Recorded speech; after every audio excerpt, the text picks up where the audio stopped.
So reforms in such systems, there are two ideas.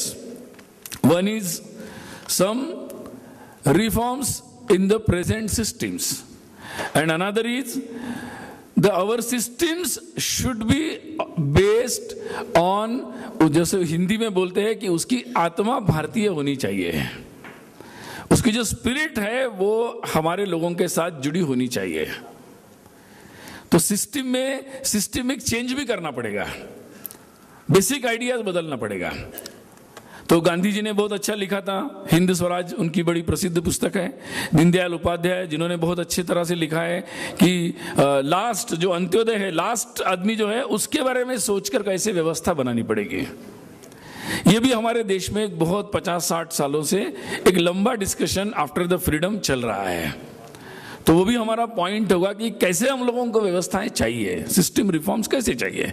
बहुत लोगों ने चर्चा की कि हम लोगों को इलेक्शन रिफॉर्म्स में राइट टू रिकॉल और राइट टू रिजेक्ट चाहिए, but it doesn't match with our ideas, it doesn't match with our people, it doesn't match with our problems, it cannot give the solutions.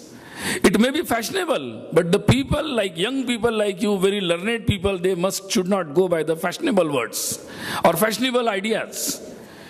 We must interrogate, third degree integrate with any new ideas. We must be positive, but we must introspect the new ideas. Our constitution has given the right to elect, right to elect. So first we must implement that, what constitution has given, right to elect, that is we must vote. We must first be responsible for the governance, for the democracy. And so what is needed? The 100% compulsory voting is needed. We must study on that. Otherwise it will be negative only. If you don't like the candidate, you must come with some new candidates. You must do something. Going just and it is bad, or he is bad, or they are bad, that is not sufficient. That is a negative way of thinking. We want a positive change. So we be a part of change. So we must judge the ideas on the very basic concepts, the very basic needs of our society and our people. And so it should be very clear.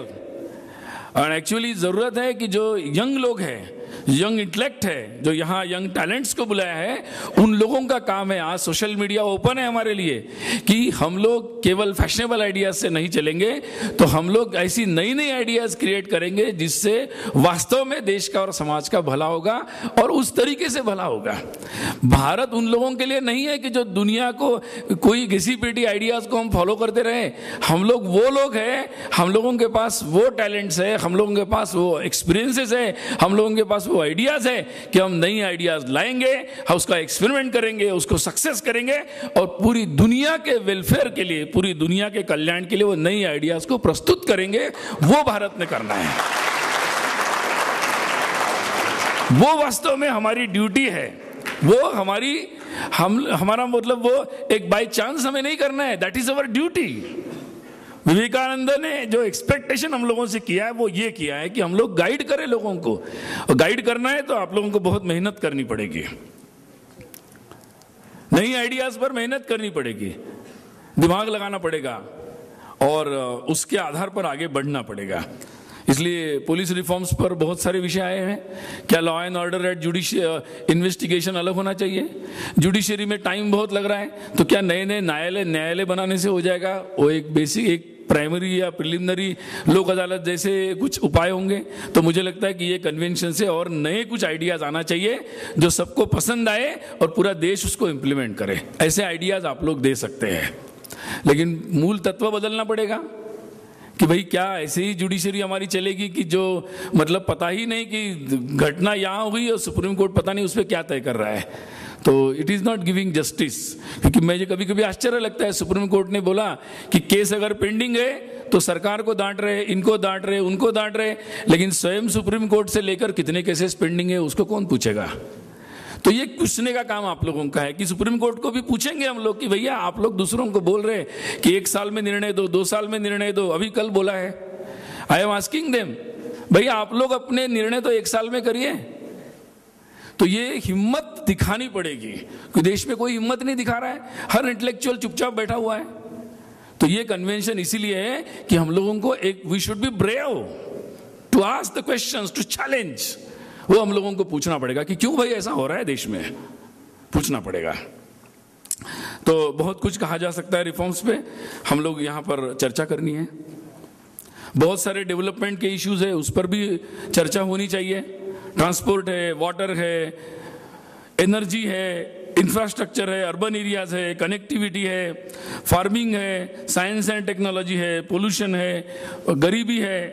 Economy and development का hand in hand चलना चाहिए, but हमारे देश में hand in hand नहीं है। हमें कुछ नहीं सोचना पड़ेगा। मैं एक आइडिया देता हूँ।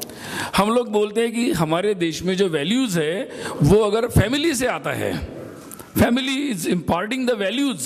अगर दिल्ली में कोई घटना हो रही तो हम कानून बना लेंगे, बट कानून से खत्म नहीं होगा। वो बैड आइडिया मन में क्यों आ रहा है, तो उसको अगर वो कम करना है तो he needs such type of education from the family, from the schools, from the his books and from his schools and colleges. वो कहीं ना कहीं अपसेंट है। From society he needs such type of education. क्योंकि कानून तो बाद में काम करता है ना, घटना होने के बाद, लेकिन घटना होने से पहले कौन काम करेगा?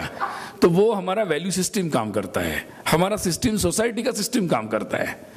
तो उस पर भी तो किसी को काम करना पड़ेगा ना। Everybody is talking about the laws, okay, we need a laws, good society must have a good laws and good governance, good systems, but we society must have the good system to inculcate the value system in the society, in our young minds.